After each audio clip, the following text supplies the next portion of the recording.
Good morning, everybody. Welcome back to Installment of Scott Selections here for Thursday, September 23rd. Before we get into today's play of the day, quick recap what happened yesterday. We ended up giving out a baseball play with the Tigers team total over 3.5, and the game didn't happen. Game got postponed, so not much to recap there. Canceled, voided, however you want to phrase it. Looking forward to the Thursday card, and we're going to be looking at the NFL game between the Panthers and the Texans taking place at around 8:20 p.m. Eastern Time. And for the play of the day, we look at team total here. We're going to be taking the Texans team total under 16.5 points at plus 100 on Fox Bet. Time of recording of 1:22 a.m. Eastern Time. Coverings why I like the under here for the Texans. First of all, Carolina's defense is arguably the most underrated defense in the league, and it's borderline elite through the first 2 weeks. Carolina has allowed less than 15 points in each of its first two games. One was against the Jets. I know you're not going to be impressed by that because the Jets are awful. However, Carolina in its last game traveled home and ended up beating the Saints 26-7. So the Saints, who scored 38 points against Green Bay, couldn't move the ball against Carolina, and I do think that's a testament to just how good this defense actually is. Now, Carolina, in terms of yards per game, has been otherworldly because Carolina is allowing just 190 total yards per game, which is the fewest in the league by a whopping 44 yards. So as of right now, through 2 weeks, Carolina is the best defense in the league by far. It's really not even close. Now, am I expecting some regression at some point? Yes. Is it going to happen in week 3? Probably not, because the Texans have a backup quarterback, a rookie third-round pick behind center, since Tyrod Taylor got injured with a hamstring issue, and he will not be playing, which means that Davis Mills is going to be starting in this game. He ended up coming in relief for Tyrod last week against the Browns, and he really was awful. Tyrod went 10 for 11, and they brought in Mills against the same defense, and he went 8 for 18 for 102 yards, 1 touchdown, and 1 pick. QBR of 10.1. So Mills, I didn't really like him at Stanford. I didn't like him in the preseason. I don't think he's very good.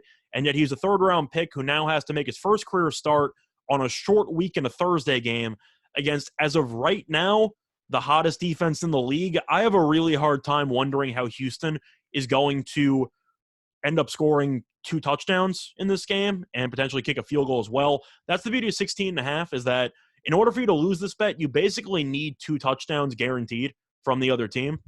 And I don't think the Houston Texans are going to score more than 1, or even if 1. Houston doesn't really do anything well.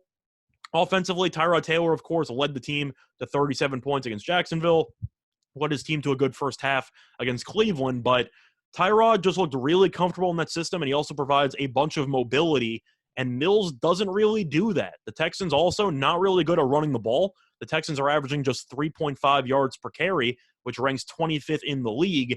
However, the reason why it's 3.5 and not lower is because of the fact that Tyrod Taylor is also a very mobile quarterback who can pick up a decent amount of rushing yards per attempt on passing plays. You want to actually go through the Texans' numbers on the ground just by the running backs.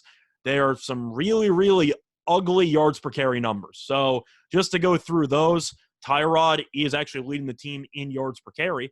Tyrod is currently averaging 11 yards per carry. Every other running back, Mark Ingram, 3.2. David Johnson, 3.9, but he only has 9 carries. Phillip Lindsay, 2.1.